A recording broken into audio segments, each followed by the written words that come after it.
seenaa qabna, abboota qabna, irra caalaa immoo wangeela qabna. Kanaafuu dhaadannoon keenya inni guddaan wangeeladha jechuudha. Kanaafuu gaafa kana yaadannu maaloo dharee haaromsi yeroo sana kee ammas nu barbaachisa kan jedhu yaadachiisuufidha keessumaa. Ishee waldaa warri wangeelaa seenaa isheen keessa dabarte beekuudhaaf inni guddaan keessumaa yeroo baay'ee waldaa Evangelical Church jennu yookaan immoo Protestantii jedhamee beekamu akka Itoophiyaatti yeroo baay'ee Pheenxee kan jedhamee beekamu keessatti waldaan keenya yookaan Evangelical Church kan jedhamu kuni seenaa kan hin qabne keessumaa akkaataa dhufiisaa kan hin beekne yeroo tokko Martin Luther namni jedhamu ka'ee qabxii 95 rukutuusaa duwwaa beekna malee maayirratti akka inni ta'e sababa maaliif haaromsi kun kan barbaachise maaliif qofaatti adda baanee yookaan immoo kaatolikii keessa ari'amuun ishee inni guddaan sababa isaa maal akka ta'e hin beekamu ture. Inni guddaan haaromsi kan barbaachisee fi waldaan kiristaanaa sagalee waaqayyoo dagachuu ishee irraa kan ka'e sagalee waaqayyoo irraanfachuu ishee irraa kan ka'e. Kanaaf warraaqsi inni guddaan kan barbaachise kanadha jechuudha. Karaa biraa immoo akkasiin dogoggorreetti warraaqsi kun kan inni mul'ate yeroo sanadha kan inni mul'ate malee jaarraa bara 1517 mul'ate malee yeroo sana jalqabe jechuu miti. Akkuma obboleessi keenya dubbachaa ture gara jaarraa tokkoffaa keessatti waldaan kiristaanaa barsiisa sirrii kan hordofaa turtedha. Haa ta'u iyyuu malee garuu yeroo keessa fedhiin nama baay'achuu irraa kan ka'e karaa adda addaa pooppoonni aangoo isaanii gargaaramuudhaan dhugaa wangeelaa kanaa bakkalaniiru jechuudha yookaan balleessaniiru booressaniiru jechuudha. Kanaafidha durii kaasanii mormiin kun akka iyyuu malee garuu kan inni futtaafatee ba'ee bara 1517 gaafa Maartiin Luuter warraaqsa kana jalqabsiisee kaayyoonsaa waldaa Luuter jedhamu yookaan Protestaantii jedhamu uumuus miti. Namoonni baay'ee akkasitti fakkaachuu danda'a akkas hin turre kaayyoonsaa. Kan inni barbaade kan kana macaafni qulqulluu kana barsiisa kanatti deebi'aa jedhee waldaa sana haaromsuu ture kaayyoonsaa. Haa ta'u iyyuu garuu waldaan kaatolikii yeroo sana turte waan sana fudhachuun barbaaddu maqaa ta'eef akka inni waan dubbate kana waan ittiin falmuuf maxxanse kana akka inni ganuuf iyyuu afeerraa godhanii fi turan jechuudha. Ari'atamee ba'e. Kanaafuu kaayyoon keessa waan tokko kan isin beekuu qabdanii yoona diqaalaa kan ta'e kan abbaan qabne iddoo argetti kan dhalate miti kiristaanummaan yookaan immoo Evangelical Church kan jedhu. Seenaa qabna, abboota qabna, irra caalaa immoo wangeela qabna. Kanaafuu dhaadannoon keenya inni guddaan wangeeladha jechuudha. Kanaafuu gaafa kana yaadannu maaloo dharee haaromsi yeroo sana kee ammas nu barbaachisa kan jedhu yaadachiisuufidha keessumaa.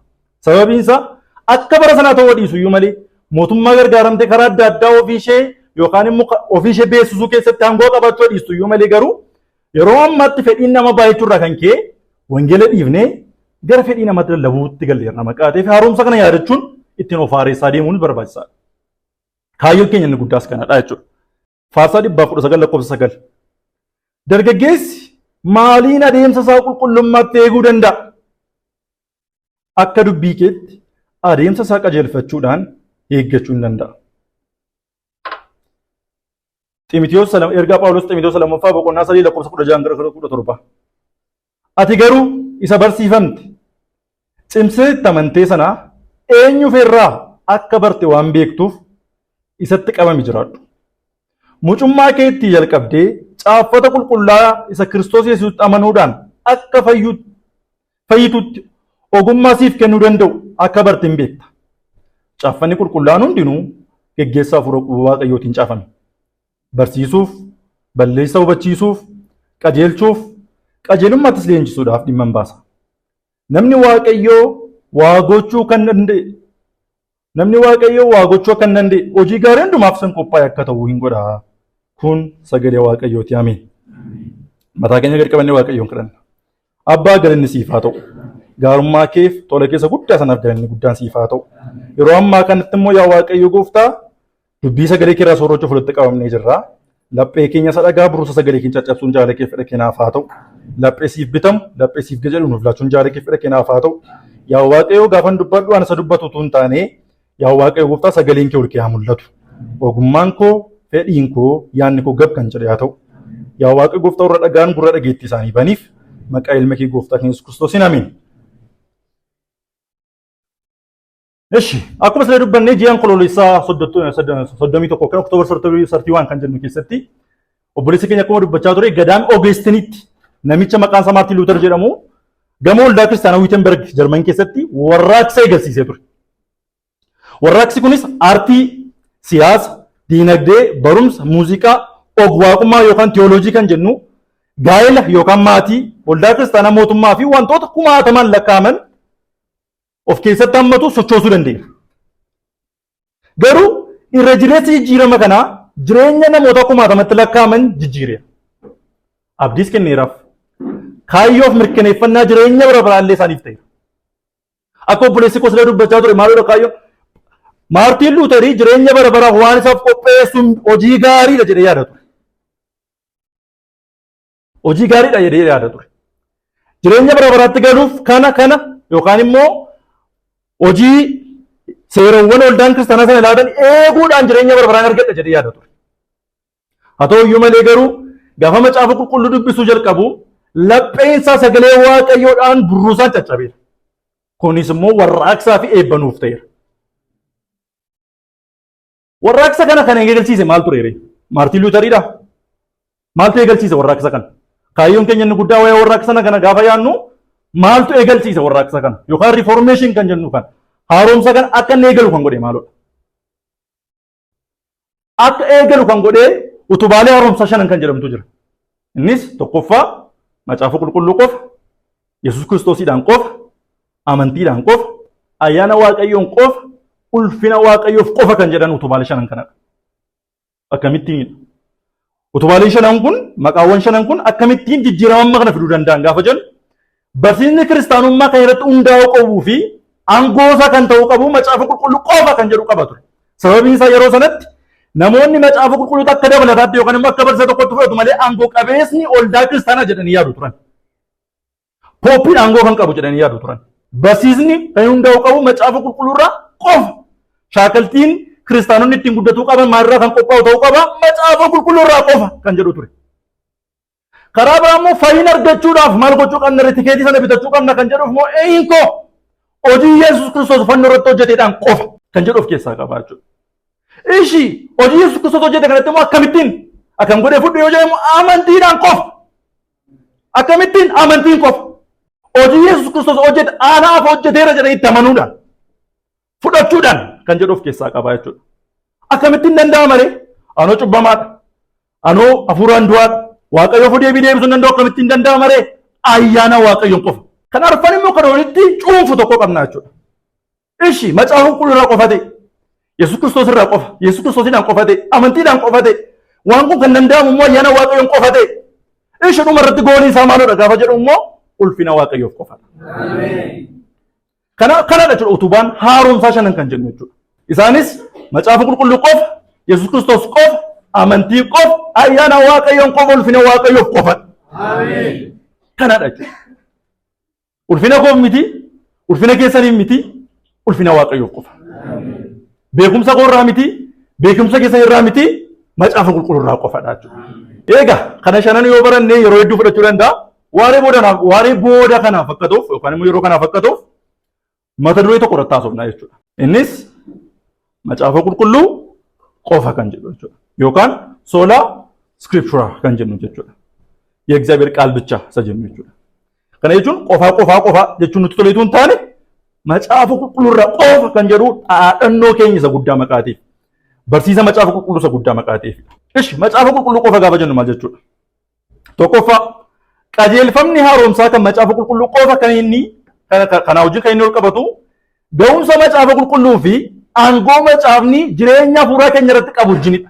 Kana jechuun jireenya keenya irratti aangoo kan qabu, aboo kan qabu, pooppii utuu hin taane, nama waaqayyoo utuu hin taane, appoostolii wayii utuu hin taane macaafa qulqulluudha jechuu keenyadha. Macaafa qulqulluu yeroo jennu karaa biraa maal jechuudha? Fayyinni keenyaaf, jireenya hafuura keenyaaf kan barbaachisu hundumtuu kallattiidhaan haa ta'u, al-kallattiidhaan macaafa qulqulluu keessatti qofa barsiifameera jechuu keenyadha. Sirriitti dhaggeeffadhaa. Macaafa qulqulluu qofa gaafa jennu fayyina keenyaaf jenneen dhaabbannu. Fayyina keenyaaf jireenya guyyaa guyyaa hafuura keenyaafis kan barbaachisu kallattiidhaan yookaan al-kallattiidhaan macaafa qulqulluu qofaa keessatti barsiifameera jechuu keenyadha. Of course gaafa akkas jennu dhugaan gosa hundumaa macaafa keessa jira jechuu keenya miti. Fakkeetti hin hubannu. Kana jechuun caammaatii bitattu macaafa qulqulluu keessa jira jechuu keenya miti. Haadha manaatii fuutu macaafa qulqulluu keessa jirti jechuu keenya miti.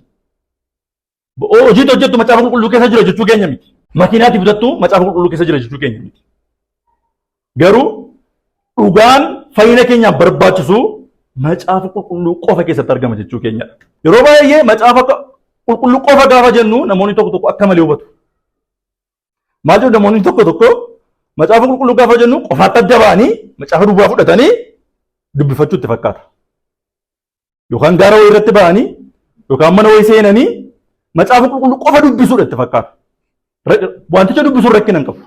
Garuu qofa gaafa jennu intentionii kanaan hubanna ta'an dogoggoradha. Inni lammaffaan anaa fi macaafa qofa kutaa koo keessatti akka jennu wayii nutti fakkaata. Kana jechuun cheerchiin nan barbaachisu anaa fi macaafa koo qofa akkas jechuu miti. Maartiin Luuter akkas jedhee ture. Obboleessoo akkuma dubbatee ture.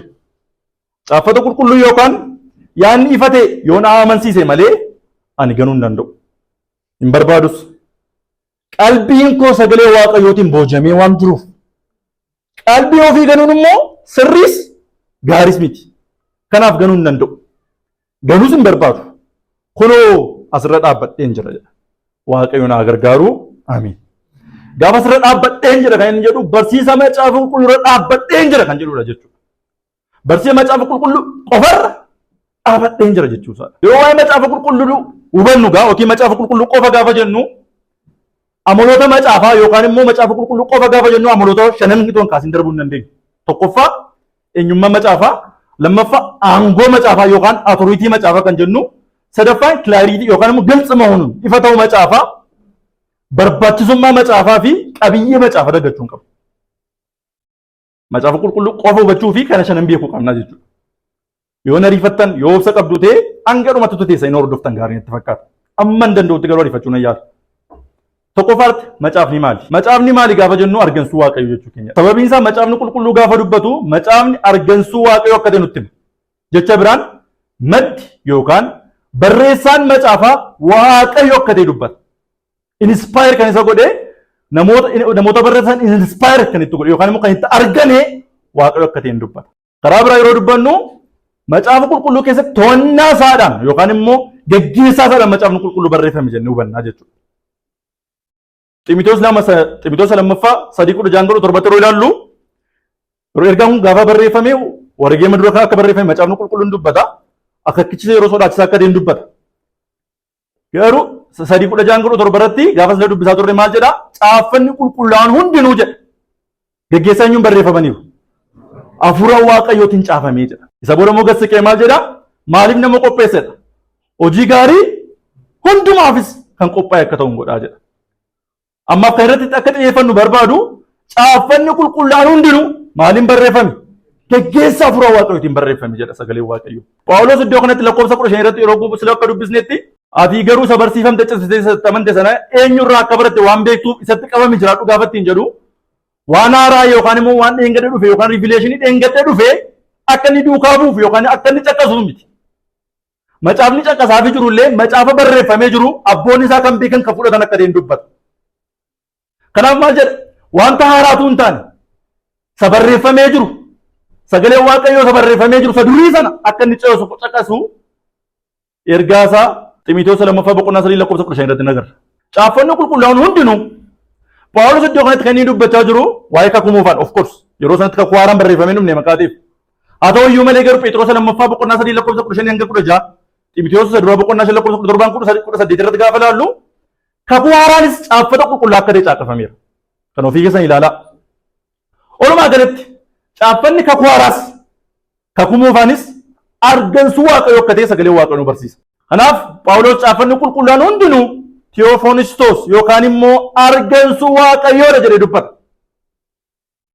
Caqqasni kun gaafa jedhu gaggeessaa hafuura qulqulluu gaafa jennu yookaan immoo argansuu Waaqayyoodhaan barreeffame gaafa jedhu waan barreeffame kun argansuusaa yookaan hafuura isaa keessa jira miti sagalichi. Argansuusaadha sagalichi jechuusaa. Dubbiinsaa argansuusaa akka ta'e dubbataa jechuudha. Barreeffamoonni hundumtuu maal isaa jechuu keenyadha. Argansuu Waaqayyoodha jechuu keenyadha. Kana jechuun gaafa macaafa qulqulluu dubbisnu argansuu Waaqayyoo argate sagalee Waaqayyoo. Gaafa macaafa qulqulluu dubbisnu sagalee Waaqayyoo dubbisaa jira jechuu keenyadha.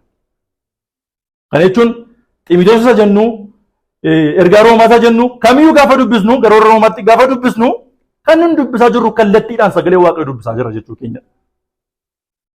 Gaafa macaafa qulqulluu beeknu Waaqayyoon beekaa jira jechuu keenyadha. Sababiin isaa argansuu Waaqayyoodha maqaatiif macaafni qulqulluun.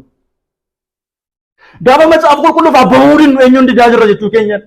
waaqayyoof abbamamuu didaa jira jechuu keenyadha. Sababiin isaa macaafni qulqulluu argansu waaqayyoodha maqaatiif. Gaafa macaafni qulqulluu dubbatu eenyutu dubbataa jira jechuu keenya karaa biraa waaqayyootu dubbataa jira jechuu keenyadha. Kanaafidha sagalee waaqayyoo gaafa banamee dubbatu lapheen kee kan banamee fudhachuu qabu. Malee akka namoonni tokko jedhanii rivileeshinii haaraa isinii fiduun kun isa duriidha akka jedhamu miti jechuudha. Sagalee waaqayyoo haaraansa o'aansa sagalee waaqayyoo macaafa qulqulluudha.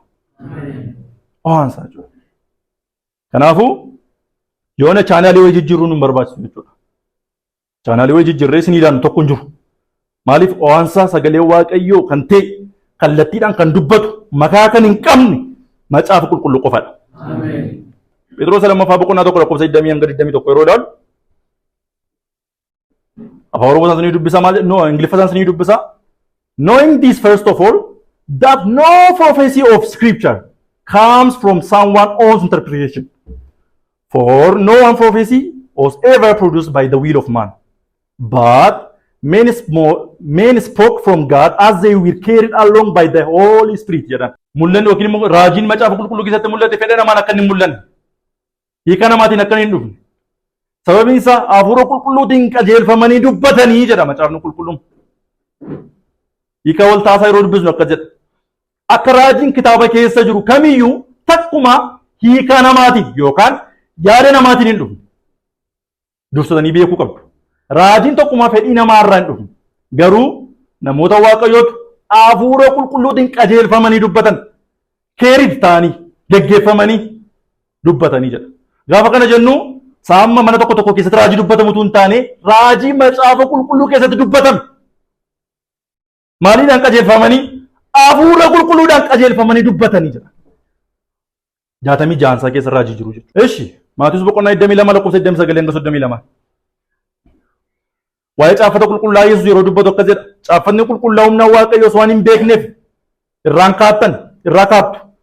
Du'aa ta'utti akka ergamoota waaqayyoo warra waaqa keessa ta'uu malee hin fuudhan. Hin heerumanis. Waa'ee kakuu warra du'anii immoo isa waaqayyo isiniin jedhee hin dubbifneereetiin jedhe. Kana jechuun Yesuus Kiristoos mataansaa sagalee waaqayyo akka ta'e Phexros akkuma dubbate, Maatiyoos akkuma dubbate, macaafni barreeffamee jiru Yesuus Kiristoos afaan isaadhaan sagalee waaqayyo akka ta'e dubbateera jechuudha. Kana jechuun eenyummaa macaafa qulqulluu hubachuuf akkamitti dubannare akkuma Maatiyoos jedhe, akkuma Phexros jedhe, akkuma Phaawulos jedhe, Yesuus akkuma jedhee sagalee waaqayyoo argansu waaqayyoodha. Itti waamaminsaa kan waaqayyoodha jechuu keenyadha. Ilaalchi Yesuus caafata irratti qabu yeroo ilaallu Yesuus boosoo isa dijaa caqasuudhaan waggoota dura kan barreeffamee ture caafata qulqullaan waan hin beekneef karaa irraan kaattu ittiin jedhaa jechuudha. Keessatti Maatiyoos boqonnaa 22 lakkoofsa 29 hanga 32. Yesuus Kiristoos iyyuu caafata qulqullaa caqasaa barsiisaa ture jechuu keenyadha. Kanaafuu Yesuus caafataaf ilaalcha akkasii erga qabaatee nutis akka hordoftoota Yesuusitti ilaalcha akkasii qabaachuu qabna. Ilaalcha akkamii? Caafanni qulqullaan argansu waaqayyoodha. Geggeessaa hafuura qulqulluudhaan barreeffamee sagalee waaqayyoodha. Ameen. Akkas jechuu keenyadha jechuudha. Lammaffaa aangoo macaafa qulqulluu. Gaafa waa'ee aangoo macaafa qulqulluu dubbannu kan itti dubbachaa jirru jireenya kiristaanotaa fi amantii amantootaa bulchuuf murteessuu fi bocuu aangoo qabeessa kan ta'e macaafa qulqulluu keenya jechuu duwwaadha. Aangoo macaafa qulqulluu jechuun caafanni macaafa qulqulluu keessa jiru hundumtuu sagalee waaqayyoodha. Kanaaf macaafa qulqulluu keessa jecha tokko amanuu dhiisuun yookaan abboomamuu dhiisuun waaqayyoon amanuu dhiisuu yookaan waaqayyoof abboomamuu dhiisuudha jechuu keenyadha. Sirriitti dhaggeeffadhaa. Eenyummaa macaafa qulqulluu keessatti maal jenneerra? Macaafni qulqulluu argansuu maaliiti jenneerra? Argansuu waaqayyooti jenneerra. Geggeessaa maaliin barreessan warri barreessan? Geggeessaa hafuura qulqulluun barreessan jenneerra. Loojikii kanaan gaafattuufnu yeroo aangoo macaafa qulqulluu dubbannu aangoo macaafa qulqulluu keessatti macaafa qulqulluu keessa jecha ishee akkas jedhamtu sana hin fudhu jechaa jirra taanaan barsiisa waaqayyoon fudhu jechuu keenyadha. Itti namanu hin abboomamuuf jechuun keenya jechaa jirra taanaan waaqayyoof hin abboomamu isaaf hin bitamu jechuu keenyadha jechuudha. Ol hubannee tokko eda'uu tokko lama akkuma ta'e akkuma fudhattanii macaafa qulqulluu keessa kan jiru barsiisa hundumaa fudhachuun keenya dirqamadha jechuudha. Hadhaayis mi'aayis fudhachuun dirqama keenyadha. Maaliif macaafa qulqulluu kanaa aangoo qabeessa ta'uu isaatti amanne? Tokko macaafni qulqulluu sagalee waaqayyoo maqaatiif. Yesuus mormii Fariisota irrattis haa ta'u yeroo gara lafa onaatti gaafa geggeeffamettis kan inni gargaaramee deebiitti ni deebisaa ture, Luqqis inni gargaaramaa ture macaafa qulqulluu keessaa maqaa inni ta'eef. Lammaffaa macaafni qulqulluu dhugaa waan ta'eef. Sababiin isaa maal jedha macaafni qulqulluun Tiitoos boqonnaa 1:2 irratti waaqayyoon hin sobneedha. Sababiin isaa sobuuf inni nama miti jedha maqaa ta'eef. Sobuus akka inni hin dandeenye immoo dubbata. Karaa biraa sagaleen isaas amanamaa maqaa ta'eef. Sagaleen eenyu? Sagaleen waaqayyoo amanamaa maqaa ta'eef. Kanaaf macaafni qulqulluun aangoo qabeessadha jenna. Sadaffaa macaafni qulqulluu aangoo keenya isa xumuraati. Numiti Yesuus ofiisaa fitiyyuu Maatiyus boqonnaa 4 keessatti akkuma lafa onaatti yeroo qorametti kan inni seexana jechoota argumentii seexanni dhiyeessu kan inni ittiin kuffisaa ture Luqqisii macaafa qulqulluu keessa jiru gargaaramuudhaanidha. Kanaaf dhumarratti gaafa dubbannu utubaan keenya yookaan aangoo qabeessi keenya inni guddaan macaafa qulqulluu fi macaafa qulqulluu qofadha. Inni tole jennaan duukaa tole jenna. Inni waa'uu jennaan duukaa maal jenna? Waa'uu jenna. Gareen goree dhaabbadhu garee nama tokkoo miti. Garee abbaa tokkos miti. Gareen keenya kan hin hooggannu garuu macaafa qulqulluuf qofadha. Inni jedheenaan akkamatti taa'u maaf nan jibbisiisin maaf natti hin tolin isaa buluun keenya dirqamadha. Sababiin isaa macaafni qulqulluu sagalee waaqayyoodha. Dhugaadhas. Akkasidha jechuudha. Gara boodaatti naasofna. Utubaan keenya jalqabaa dhiifama osoo hin gaafatin erga aangoo qabeessa argate dhiifama osoo hin gaafatin maaloo na oofkalchaa utuu hin jedhin aangoo dubbii waaqayyoo labsuudha. Akkas jedhamee jira Xiimotewos lammaffaa boqonnaa 4 lakkoofsa 2 irratti kun yeroodha.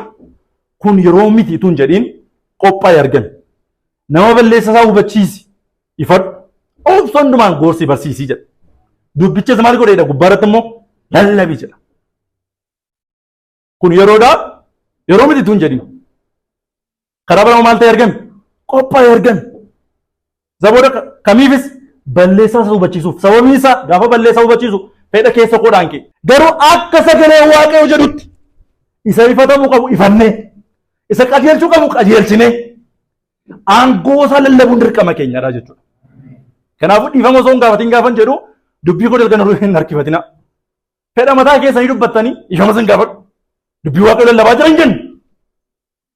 Garuu dubbii waaqayyoo hin jedha taanaan laayaan keenya amma bakka qutee iyyinee hin jennu. Namni dhaga'u yoo dhibellee namni hundumtu sun mormee qofaa yoo dhaabbattan illee dhaabbannee iyyina. Garuu gaafa kana jennu hermeneutiksii diiguudhaan akkaataa hiika macaafa qulqulluu diiguudhaan miira keessa galuudhaan namoota bukkeetti beekamtee argachuudhaaf miti. Sagalee waaqayyoon jedha taanaan nuti hin jenna. Hin morma taanaan hin mormina. Nu fudhachiisa taanaan immoo hin fudhanna. Sababiin isaa sagalee waaqayyoo aangoo qabeessadha. Nishi amala waaqayyoo keessaa lammaffaa sadaffaa ifa ta'uu macaafa qulqulluu. Yeroo kana dubbannu maaliif dubbannaa? Keessumaa bara Maartin Luuter keessatti macaafni qulqulluun amantoota taraa yookaan immoo maal jedhamu taraa amaaniyaan warra jedhaman yookaan immoo warra kiristoosiin deeman deddeebi'an kuni ifa miti isaaniifi. Eenyutu hubachuu qaba macaafa qulqulluu kana? Pooppii fa'aa warra gubbaa ta'an dubbatu hubachuu qaba isaantu barsiisuu qaba akka ta'uttidha yaadni isaanii. Garuu Maartin Luuter kaayyoon isaa inni guddaan keessanii tokko maaloodha? Nama hundumaaf sagalee waaqayyoo akka laatame. Nyaata ta'e yookaan immoo maaddii ta'e nama hundumaaf akka laatame irra deddeebi'ee dubbateera jechuudha. Kanaafidha afaan Jarmaniitti kakuu haaraa hiikuuf kan isa dammaqses illee macaafni qulqulluun ifadha eenyuufis laatameera hundumaafis laatameera jechuu keenyadha jechuusaa sorry. Macaafni qulqulluun hubatamuu ni danda'a. Macaafni qulqulluun hubatamuu ni danda'a. Ishi macaafni qulqulluun hubatamuu ni danda'a. Siyaadaan ofii keessa keessatti. Nubattu macaafa qulqulluun hubatama. Nulfaatu macaafni qulqulluu. Moo appoostolii wayii dhufee nuuf fayyadu. Obbo Tafarii namni jedhamu. Obbo Gammee namni jedhamu dhufee nuuf fayyadu. Moo hubachuu ni dandeenya. Macaafni qulqulluun maal jedha laata? Iftoomina yookaan immoo macaafni qulqulluu ifaadha yeroo jennu maal jechuu keenyadha. macaafni qulqulluun akka hubatamutti macaafa katabameedha jechuu keenyadha. Kana jechuun bitaanutti galchuuf jireenya keenya kompileeksii gochuuf yookaan akka waan tokko bakka nuti ulfaata wayyoo akka jennuuf miti. Akkami dharee nuuf ifaatee akka itti gargaaramnuufidha. Malee pooppii wayiif, qeesii wayiif, appoostolii wayiif, raajii wayiif kan laatame duwwaa miti. Hunduma keenyaaf kan laatamedha. Keessa deebii 6 lakkoofsa 6 hanga 7 irratti gaafa dubbisnu akkas jedha. Macaafni qulqulluu isa keessa abboommi isa keessa deddeebii ijoollee keellee barsiisii jedha. Gaafa asirratti ilaallu isin warra adaltii miti warra gaggeessan miti ijoollee keellee barsiisi. Sababii isa hubachuu hin danda'u. Ifaadha maqaateef. Malee ijoollee isinitti ulfaata mee isin bakkee bahaa taphadhaa kan jennu miti. Yookaan immoo obboloo tokko isinitti ulfaata garuu isheen irra dabarbee ishee qallaalii isinii lallaba kan jennu miti. Ifaadha. Faarfannaa 19 lakkoofsa 7 irratti maal jedha? Inni wallaalotaayyuu beektotan godha jedha. Sababii isaa wanta seerri waaqayyoo dhugaa bahu amanamaadha erga jedhee booda ani wallaalaadha kan jenneeyyuu suma wallaalaayyuu maalin godha? Beektotan godha. Harkaa bahuu hin dandeenyu jechuudha. Naan tolu akka jennetti ifaadha. Ijoollee keessanii barsiisaa ifaadha maqaa deebii jedha.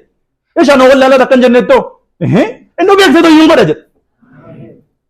Kanuu sagalee waaqayyoo nuuf laatameera ifaadha. Waaqi keenya waaqa dinqiidha. Eeyyee afaan wayiin gabbuusee afaan wayiin akkasi godhee bitaanutti hin galchine. Akka wallaallee bitaanutti hin galleessa afaan haaraa wayiin goone. Afaan beeknuun afaan hubachuu dandeenyu nu laateera. Maqaan waaqayyoo kan eebbifame haa ta'u.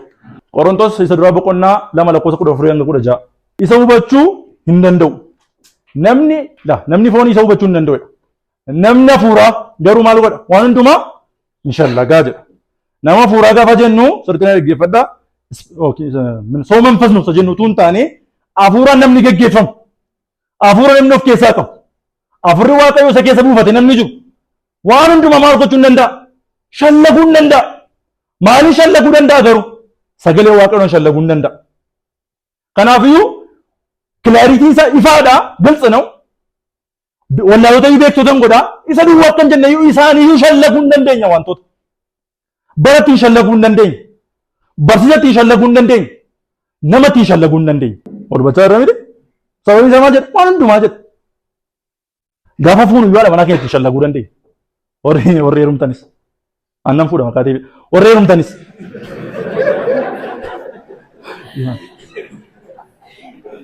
Shallaguu hin dandeessu. Sababiin isaa kallattiidhaan al-kallattiidhaan macaafa qulqulluu keessatti barsiifameera maqaateef. Ifaadha maqaateef. Gaadha maqaateef. Eshi inni kan biraa barbaachisummaa macaafa qulqulluu asfallaaginnetii isaa jechuudha. Macaafni qulqulluu barbaachisaadha. Maal godha macaafa qulqulluu? Maaliif yeroo hundaa walitti qabamnee kadhannee faarfannee hin galu? Barbaachisaadha. Amanneerroo maal nu godha? Sin barbaachisaa? Deebii tullaatiin dura gaaffii kanaaf ifa akka goonu barbaachisummaan isaa maaliif kan jedhu deebisuu qabna. Sababiin isaa dooktarii ta'uu fi barbaachisummaan isaa masala ta'uu dhiisuu danda'a. Mitire? Dooktarii ta'uu fi macaafa qulqulluun qo'attan of course. Mitire? Injiinara ta'uu fi macaafa qulqulluun qo'attan. Maaliif barbaachisaadha? Barbaachisummaa macaafa qulqulluu jechuun wangeela beekuuf, kunuunsa jireenya hafuuraaf, fedha waaqayyoo beekuuf maal jechuu keenyadha? Barbaachisaadha jechuu keenyadha. Garuu waaqayyoo jiraachuu waaqayyoo beekuu fi ammas na barbaachisa ta'uu dhiisuu danda'a. Barbaachisaadha of course. Garuu ammas na barbaachisa ta'uu dhiisuu danda'a. Sababiin isaa jiraachuu waaqayyoo uumama isaarraa baruu dandeenya maqaateef. Garuu fayyina keenyaaf, wangeela beekuudhaaf, jireenya hafuuraa keenyatti guddachuudhaaf, keessumaa adda kan godhu fedha waaqayyoo beekuudhaaf macaafni qulqulluu barbaachisaadha. Gaadhas. Tokkoffaa wangeela beekuudhaaf macaafni qulqulluu barbaachisaadha. Eeyyee barbaachisaadha. Fayyuu keenyaa fi isa miti cubbamaa ta'uu keenya kan nuun beekuu dandeenyu wangeela keessaadha. Firdiin waaqayyoo nutti faradame akka jiru beekuu kan dandeenyu wangeela keessaadha. Numitiiti amantoonni kakuu faayyuu sagalee abdii dhufaatii masiihichatti amanuudhaan akka isaan fayyan hin dubbata. Kana jechuun raajii macaafa kakuu keessatti dubbatame amanuu isaaniin akka isaan fayyan hin dubbata. Nunoo Kiristoos fannifame isa du'e sanatti deebinee amanuu keenyaan gara teellatti ilaallee amanuu keenyaadhaan akka fayyinu macaafni qulqulluun dubbata. Kanaafuu namni wangeela beekuudhaaf abjuudhaan miti kan inni beeku. Namni wangeela kan inni beekuu danda'u dinqii wayiidhaan miti kan inni wangeela beekuu danda'u.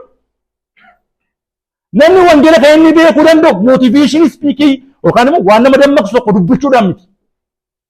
Namni fayyisaa isaa fayyina isaa kan inni beekuu danda'u macaafa qulqulluu qofaadhaan.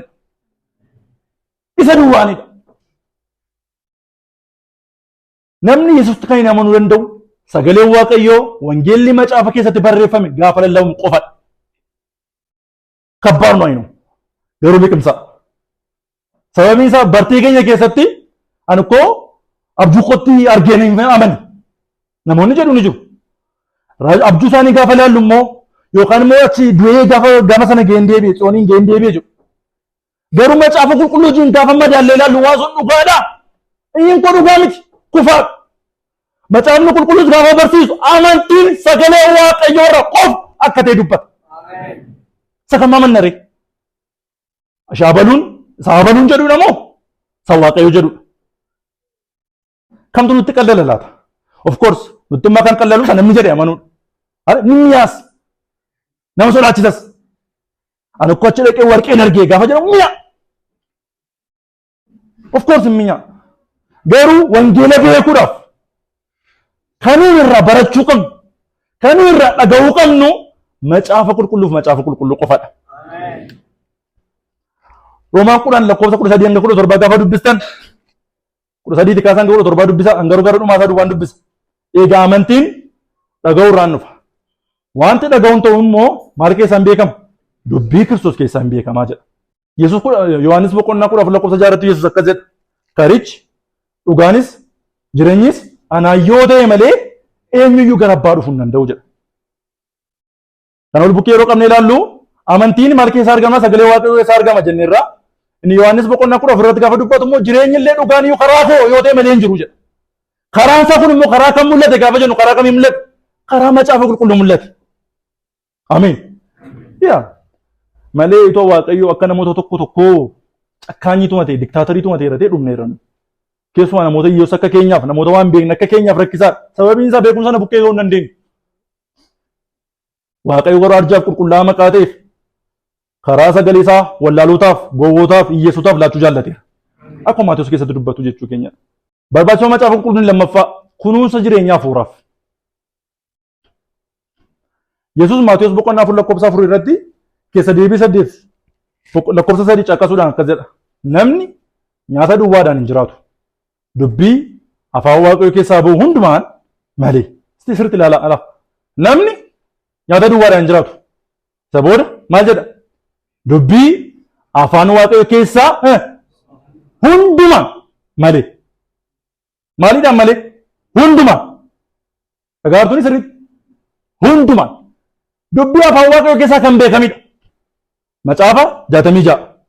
Kanaafuu namni kan inni jiraatu danda'u yookaan immoo jireenyatti jiraachuu kan inni danda'u macaafa 66 sana guutuudhaanidha. Hundumaan 66 sana barbaachisaa. Roomaa duwwaa miti. Kakwaaraa duwwaa miti. Efesoon duwwaa miti. Hundumti isaa barbaachisaa. Sababiin isaa maal jedha Maatewos 4 irratti? Dubbiin afaan Waaqayyoo keessaa bahu hundumaan malee jedha maqaateef. Maqaan Waaqayyoo kan eebbifame haa ta'u. Obboloo tokko macaafni hundumtaas ni ilaatameera. Seera uumamaatti jalqabee Waaqayyoo jalqabatti isa jedhu jalqabee hanga mul'ataatti ameen hanga jedhee xumurutti nuuf laatameera. Isaanis hin jiraan. Argitanii isa keessaa kuttanii baattu taanaan keessaa wanni gootanii jiraattu taanaan jiraachuu keessan shakkaadha. Ish Phexros Isra boqonnaa 2 lakkoofsa 2. Akka mucoonni reefuu dhalatan aannan barbaadanitti isin fayyinaaf ittiin guddachuudhaaf yeroo hundumaa dubbii maalii? Dubbii hafuuraa. Dubbii hafuuraa gaafa jennu maal jechuu keenyadha? Maal jechuu keenyadha? Sila sagalee Waaqayyoo maaliin gaggeeffamee barreeffame jenneera? Hafuura Waaqayyoon gaggeeffamee barreeffame jenneera. Kanaafuu akka bitaanatti hin galletti dubbii hafuuraa yeroo jedhu maal jechuu keenyadha? Sagalee isaadha jechuu keenyadha. Isa haxxummaan keessan jirre akka maalii dharraa? Akka nanii. Haleluuyaa. Dharraa. Kam? Sagalee Waaqayyoo isa macaafa keessatti barreeffamee jiru. Inni itti aanu fedha Waaqayyoo beekuuf. Fedha Waaqayyoo beekuuf. Barbaachisoo macaafa qulqulluu fedha Waaqayyoo beekuuf. Fedha Waaqayyoo beekuuf maal gochuun qaba? Macaafa dubbisi. Fedha waaqayyo beekuuf maal gochuu qabdu? Macaafa dubbisi. Macaafa qulqulluu dubbisi. Dhiisaa mana qaallichaa deemu macaafa qulqulluu dubbisi. Mana qaallichaa suufii uffatee madraka irra dhaabbatu deemu dhiisa. Maal jedhee macaafa qulqulluu dubbisi. Sababiin isaa macaafa qulqulluu keessatti akka barreeffamee jiru dubbata maqaateef. Keessa deebii boqonnaa 29 lakkoofsa 29 akkas jedha. Wanti dhoksaan kan waaqayyo gooftaa keenyaati. Wanti maaliin? Sirriitti dhaggeeffadha. Wanti dhoksaan kan waaqayyo gooftaa keenyaati. Wanti mul'ifame hoo? Nu dubbii seeraa isa hundumaa akka eegnuuf bara baraan kan keenyaa fi kan ijoollee keenyaati. Ishi nuuf kan laatame fedha waaqayyo isa kamidha? Isa mul'ate. Yetagallexoo የእግዚአብሔር ፈቃድ hunduma keenyaaf laatameera. Inni dhoksaan kan eenyuti? Kan gooftaati. Kanaafuu dubbii waaqayyo isa mul'ate fedha waaqayyo isa mul'ate yoo barbaadan maal dubbisaa? Macaafa qulqulluu dubbisaa. Sadhokatamuu barbaadu hin jiru hin argattan. Sababiin isaa maal jedha? Kan waaqayyo gooftaa keenyaati jedha. Yeroo baay'ee waan keessa dabarru maqaa fi haadha manaa fuudhuun barbaade. Haadha manaa fuudhuu yoo barbaade fedha waaqayyo isa mul'ate akkamittiin beekuu hin danda'a? Macaafa qulqulluu keessatti barreeffamee jira. Tokko maal fuudhuun qabu? Kiristaana fuudhuun qabu. Waaqayyoon kan jaallattu fuudhuun qabu. Allah. Isa booda karaa seeraan isaa maal akka isheen ta'u maal akka ishee akkamii agarsiisuu qabdu Efesoon keessatti akkuma barreeffamee jiru jira mul'ata. Tiitoos keessa akkuma jiru jira. Isa gargaaramee fuudhuu danda'a jechuudha. Malee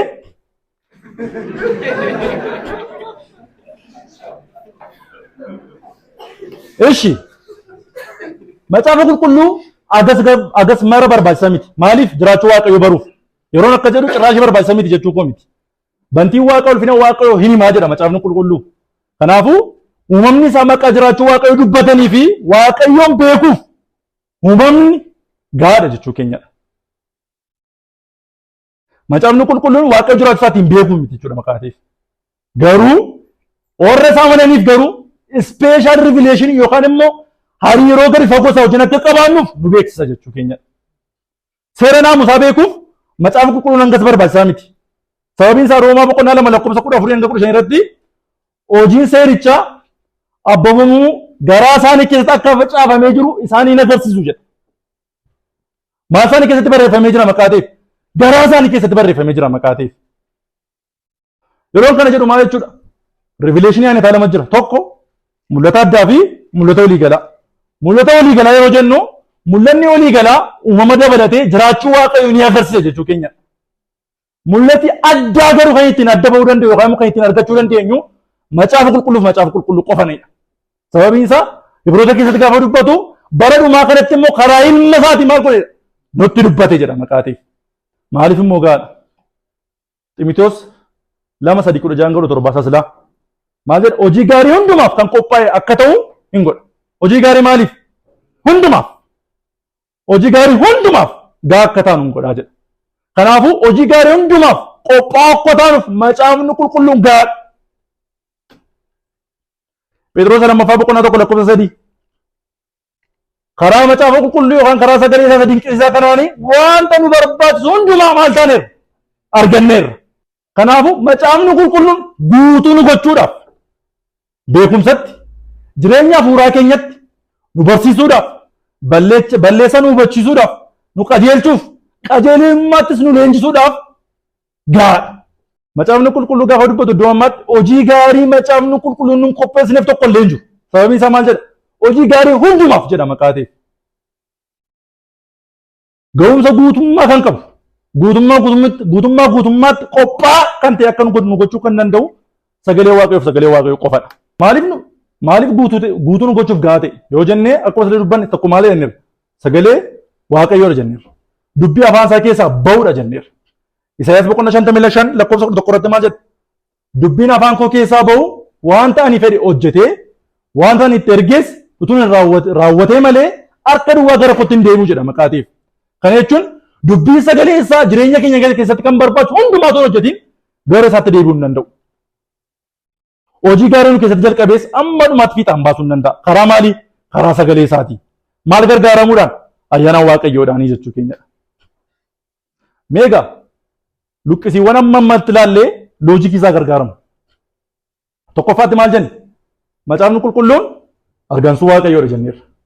Lammaffaa Macaafni qulqulluu ergansa Waaqayyoo ergatee hojii gaarii hundumaaf nu qopheessuuf humna qaba jechuu keenyadha. Egaa isa duwwaatu nu barbaachisa. Sababiin isaa tokko ergansa Waaqayyoodha, aangoo qaba, ifadha, gaadha. Karaa biraa yoo kan walitti cuunfinu maal jechuu keenya dha? Macaafni qulqulluun qofti jireenya kiristaanummaaf gaadha jechuu keenyadha. Waaqeffannaa keenya qajeelchuudhaaf gaadha. Qajeelummaa keessatti akka guddannuuf nu gochuudhaaf gaadha. Qajeelfama gaadha. Ameen.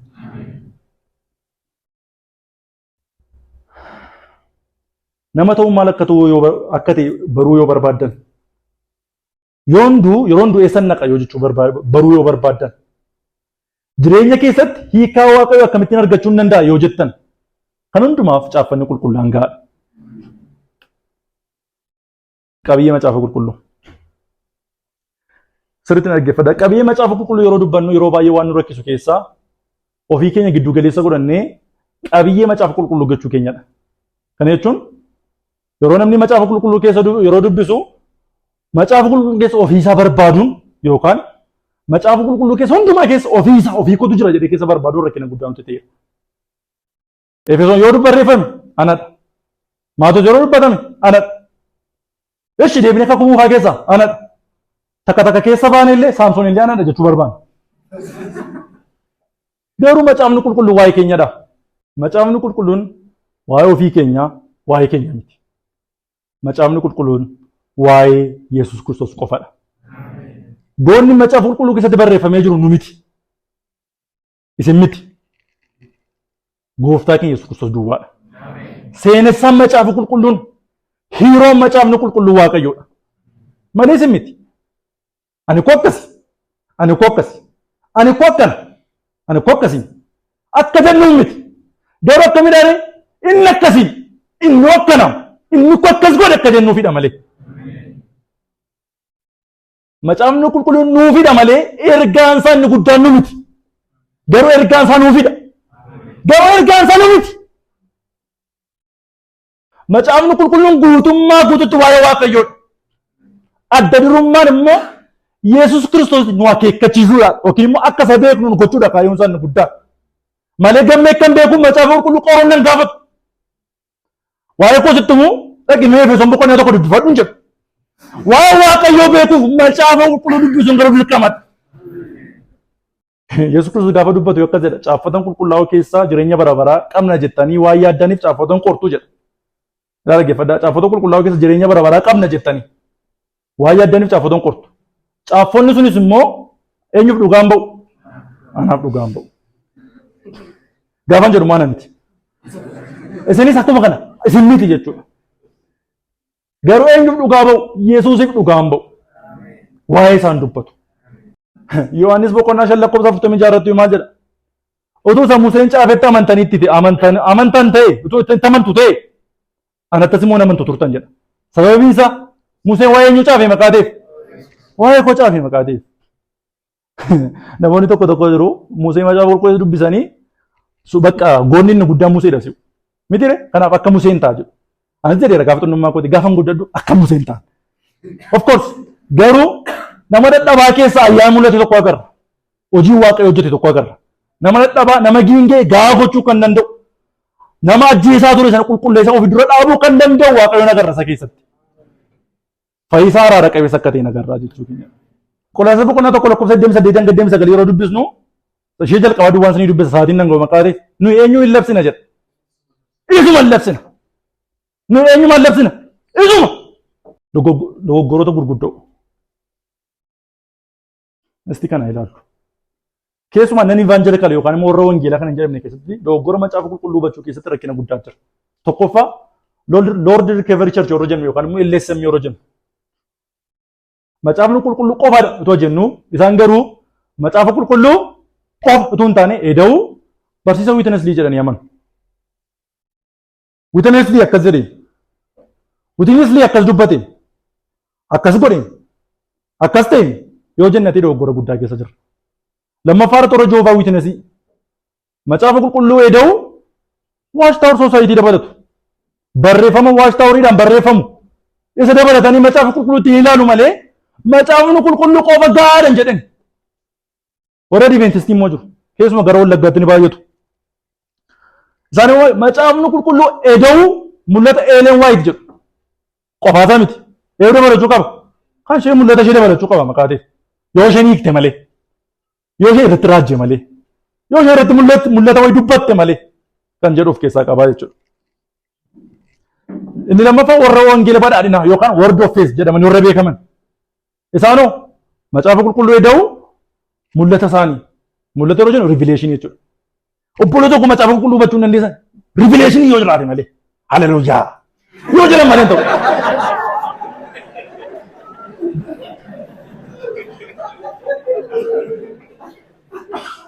Macaafa qulqulluu qofa isa jedhamu gabaatti of dhiyeessuudhaaf gargaaramu. Gabaatti of dhiyeessuu akka hin simattaniif. Ani akkuma macaafa qulqulluutti nama nama. Ani akkuma nan fudhas hin jedhu. Garuu gaafa dhannoo edda galgalatoonni kadhadhuu hiikkaa kana naa laate Waaqayyoo jedhu. Ribiin naa godhe jedhu. Garuu macaafa qulqulluu qofni isaa jireenya keenyaaf gahaadha. Mul'ata isaanii nu barbaachisu. Warra Itoophiyaan Ortodoksii Church warri jennu immoo macaafa qulqulluu eda'uu tuufiiti yookaan immoo tuufiiti maal jedhama afaan Oromoon tuufiiti. Barmaatilee jennu rakkina hin qabu. Kana itti dabalatu jechuudha. Aadaa jechuu itti dabalatu. Garuu macaafni qulqulluu jireenya keenya keessatti gahaadha. Warreewwan kun warraan amma dubbadhe kuni Protestaantii keessa qooda kan hin qabnedha. Isin akka barbaadetti fudhadhaa jechuun danda'u. Macaafni qulqulluu akka dubbatutti Evangelical Church keessa qooda kan hin qabnedha. Lord Recovery LSM yoo ta'es, Jehovah's Witness yoo ta'es, Seventh Day Adventists yoo ta'es, warra wangeela badhaadhinaa lallaban warra ta'es, Itoophiyaan Ortodoksii Church yoo ta'es kana keessa qooda hin qaban. Sababiin isaa macaafa qulqulluutti namanne maqaatiif. Kanaafuu evangelizimiin nu barbaachisa kan hundumaa. Wangeela warra kamiif warra LSMiif jennee, warra Jehovah's Witnessiif jennee, warra wangeela badhaadhinaaf jennee wangeela lallabuun dirqama keenya ta'a. Sababiin isaa wangeela qofa hin beekan maqaatiif. Isattis namanan maqaatiif. Qofaasaa lalliisan maqaatiif. Itti dabalatu maqaatiif karaarra hin jiran. Obboloota keenyas miti. Sababiin isaa nu maalitti amanna? Macaafa qulqulluu qofatti amanna. Maalitti amanna? Macaafa qulqulluu qofatti. Eda'uu itti dabalatu taanaan obboloota koo miti. Yaa gadallaasaa abbaatu beekaa. Garuu miti. Miti. Macaafni qulqulluu kan nu barsiisa reeddii. Yeroo baay'ee immoo kiristaanota warra jedhaman warra macaafa qulqulluu qofa amananiiru jedhan booda bukkeetti immoo rakkinoota mul'atantu jira. Macaafa qulqulluu qofa utuu hin taane miira qofa kan jedhamu jira. Soolaa fiils kan jennu jechuudha. Maal jechuu keenyaanis dhugaan kan inni madaalamu miira keenyaan jechuudha. Yeroo inni lallabu halluu rakkoo namatti tola. Gaafa jennu miira keenya irratti hundoofne. Yoo nuti nyaara guura jalqabe yoo haara namatti hin tolu jechuudhaan. Yoo nuti tole sirrii yoo nuti toluu didee sirrii akka hin taanetti hubanna taanaan macaafa qulqulluu qofatti amannatu hin taane miira qofatti amanna. Soolaa fiilingitti amannaa jechuudha. Inni lammaffaan bartee qofa yookaan soolaa experience kan jennu. Kana jechuun bartee keenya irratti hundoofne macaafa qulqulluu murteessina taanaan. Ani koo akkan shaakaletti akkas miti. Ani koo akkan bareetti akkas miti. Wanta ani shaakalle maqaatiif dhugaa miti. Tokko ta'oosni akka shaakaltii gootti yoo jenna taanaan obboloota karaa irraa kaanne irraa macaafa qulqulluu qofatu hin taane bartee qofa keessa jirtu jechuu keenya. Macaafa qulqulluutti dabaluun qajeelfama addaa gargaaramu namoonni tokko tokko immoo akkam yeroo baay'ee akkas gochuu fi waaqayyo karaa kanarraa gaggeessanitti agarsiisuu qaba yookaan milikkita wayii nutti agarsiisuu qaba jechuu keenya. Akkas godhame yeroo baay'ee yeroo yuunivarsiitii ture warra yuunivarsiitii ture man beeku warra yuunivarsiitii turtan yeroo baay'ee akkas akkam nan darbaa fakkaata isti milikkita wayii nutti agarsiise. Isti bakka akkaan kun bakka laqqeessuu wal takka. Akkas jenne taanaan dogoggora guddaa keessa jirra jechuu keenya. Miti? Isti waaqayyo isheen kan koo ta'uu ishee isti kolfitii natti agarsiisu. Isti milikkita wayii nutti agarsiisu. Eesh.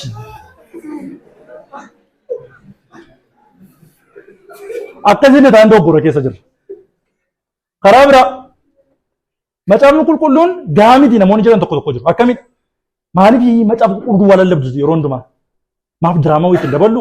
xinnoo akka namaa galuutti akka namaa hubatamu iddootti diraamaatu goonee tokko akka namaa galuutti goone istaayilii adda addaa yoo itti daballee tokko bakka sochii wayoonni yoo itti daballe jedhamee yaadama taanaan intention akkasii qabna isaan dogoggora keessa jira.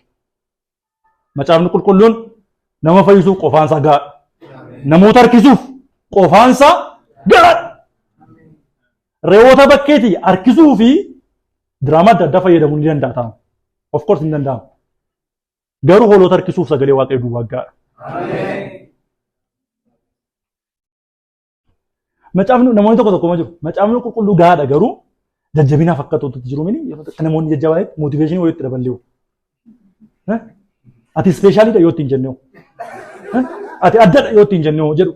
Macaafni qulqulluu erga kan hundumaa nu barsiisate gahaadha ergatee ifaadha ergatee qofaasa gahaadha yoo ta'e jajjabina keenyaaf akka ta'utti fedha waaqayyoo macaafa qulqulluu keessatti argaman hubachuu fi beekuun barbaachisaadha.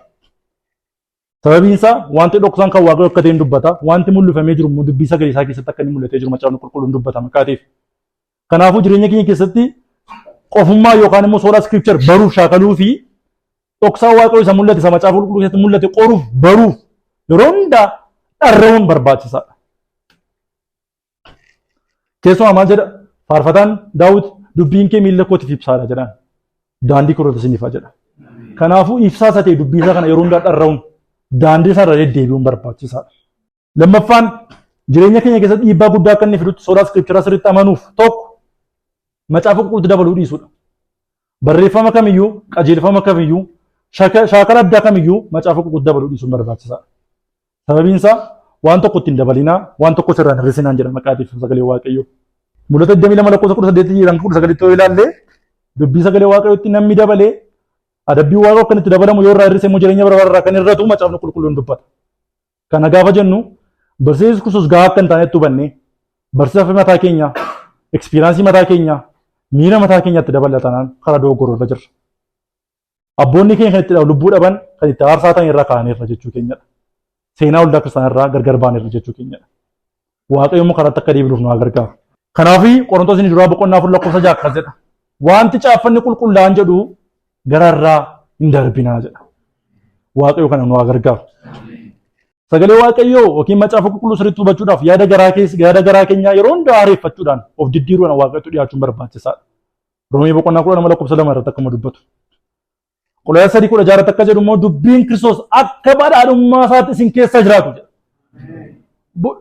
Dubbiin Kiristoos dubbiin abaluutu hin taane dubbiin Kiristoos akka badhaadhummaa isaatti nu keessa akka jiraatuuf macaafa qulqulluun hundumaan nu keessa akka jiraatu sagalee waaqayyoon dubbata. Kanaafuu macaafni qulqulluun guutummaan isaa nuuf laatameera. Isatti jiraachuun dirqama keenyadha. Akkamittiin nu jijjiirare macaafni qulqulluun? Tokko warra dubbicha hojiirra oolchan yoo taane malee yookaan dhaga'uu duwwaadhaan warra goomsan yoo hin taane dubbichi nu jijjiira. Kana jechuun yeroo dubbii waaqayyoo dhageenyu namaaf dhageenya taanaan nama bakkee jiru tokkoof dhageenya taanaan isaaf dubbifna taanaan abaluuf deebii deebisuuf dubbifna taanaan dogoggorra jira. Garuu macaafni qulqulluun jireenya keenya qofaaf barbaachisaadha. Ishi maaliif hubannaan adda addaa uumamare? Sanuma erga kan hundumaa erga jiraate soolaa scripturaan barbaachisummaan isaa ifni isaa qofni isaa gahaadha erga ta'e maaliif yeroo baay'ee hubannaan adda addaa uumamare? Tokkoffaan rakkinni macaafa qulqulluu bukkeetu hin taane sirriitti dhaggeeffadhaa. Rakkinni macaafa qulqulluu bukkeetu hin taane rakkinni sun nuyidha. Kanaaf hubannaa yeroo baay'ee wanni dogoggoraa kan baay'ee kan uumamu. Yeroon kana jedhu maal keenyadha? Tokko garaa keenya rakkisaadha. Lammaffaa mataan keenyas rakkisaadha. Macaafni qulqulluu akkasuma jedha. Ibroota 3:15 irratti akkas jedha. Caaffanni qulqullaa'oon har'a sagalee isaa yeroo dhageessan warra isa irratti ka'an sana isin mataa yookaan gara jabeeyyii hin ta'inaa jedha. Maaliif garaagarummaan uumamare? Yeroo baay'ee mata jabeeyyii ta'a. Shaakala keenyatti, kabaja keenyatti, wanni keenyatti bu'aa maqaatiif mata jabeeyyii ta'a. Kanaaf garaagarummaan baay'ee ni uumama yeroo baay'ee. Phexros lammaffaa boqonnaa 3:15 yeroo dubbatu immoo maal jedha? Yeroo baay'ee akka ofii keenya ta'utti warra micciirru ta'an. Hin micciirra. Akka sangaa morma isaa jallisna. Gara fedha keenyatti harkisna. Rakkina kanarraa kan ka'e. Inni rakkinni nuun qabu of course keessa Itoophiyaa keessa kan jiru hiyyeessadha. Rakkinni yeroo nuun qabu baay'een keenya makiinaa bitachuuf hojii hojjechuu mannaa dubbii sagalee waaqayyoo micciiruu jaallanna. miira gaarii akka nutti dhaga'amutti, fedhii gaarii akka nutti dhaga'amutti. Dhugaa miti waan sun sobadha. Garuu akka nutti dhaga'amu jiranii fiilingii yeroo akka nutti dhaga'amutti. Inni micciirra dubbii sagalee Waaqayyoo. Micciirra. Humna akkasii hin qabne gabbaatanii illee nama tokko loltanii kuffisuu kan hin dandeenye beektanii ajajeenaan fida jettu. Maal akkasiin fiddan Waaqayyo beeka. Garuu fedha keenyaaf akka ta'utti micciirra sagalee Waaqayyoo. Akka nuuf ta'utti. Ofii keenya agarsiisuuf akka ta'utti. Ofii keenya mul'isuu akka danda'utti dhiigoo keenyaaf micciirra sagalee Waaqayyoo. Waaqayyo nu haa gargaaru. Rakkina kana keessa hundumti keenya jirra. Karaa adda addaa dubbii sagalee Waaqayyoof gad jedhamnee bitamuu keenyarra isa micciiruu nutti tola. Isa morma qabni jallisu nutti tola. Akka amantaa akka aadaa keenyatti akka bartee keenyatti micciiruu nutti tola. Kun garuu rakkina guddaadha. Waaqayyo kana keessaa nu haa baasu. Deebii akkamii macaafa qulqulluuf kennuu qabna? Tokko, macaafni qulqulluu ifadha maqaa ta'eef wallaalota beektotan godha maqaa ta'eef isaaf bitamuu qabna. Lammaffaa, Waaqayyoon sodaachuu qabna. Sababiin isaa fakkeenya tokko lakkoofsa 7 irratti maal jedha? Waaqayyoon sodaachuun jalqaba ogummaati. Waaqayyoon sodaachuun jalqaba ogummaati jedha maqaa ta'eef. Sadaffaa, keessuma barbaachisaa kan ta'e dubbii Waaqayyoo sirriitti qayyabachuuf cimsinee hojjechuu qabna. Xiimotewos 2:15 irratti akkas jedha. Ati akka hojjetaa qoramee fudhatametti sirriitti dhaggeeffadhaa. Akka maali? Akka hojjetaa qoramee fudhatame. Waan itti yeelloo hin qabnetti. Akka nama dubbicha isa dhugaadhaan qajeeltotti hojjetutti Waaqayyo irra of dhaabbachuusuudhaaf maal ta'e? Dhamay ittiin jedha. Dhamay. Akka hojjetaa qoramee fudhatametti dhamay. Tajaajiltootaan jedha miti kana. Amantoota hundumaan jedha. Akka kamitti dhamay? Akka hojjetaa qoramee fudhatametti dhamay. Isa dura of dhaabbachuusuudhaaf dhamay jedha. Garuu anas dabalatee hundumti keenya rakkina guddaa qabna. Innis maalidha? Nama dura dhaabuudhaaf malee Waaqa dura dhaabbachuudhaaf hin dhamaanu. Hin qorru sagalee isaa. Hin barbaannu sagalee isaa. Kun immoo rakkina guddaadha. Lafaa buufachuu moo jireenya keenya buufachuu caalaa laata? Deebisaa isinii fanniisa. Waan jireenyaaf ta'u yeroo hundaa qoruu wayyuu. Itti dhama'uu wayyuu. Jireenya keenya isa bor darbitu waggaa 60 yookaan waggaa 70 jiraannuuf iyyuu hin dhamaanu.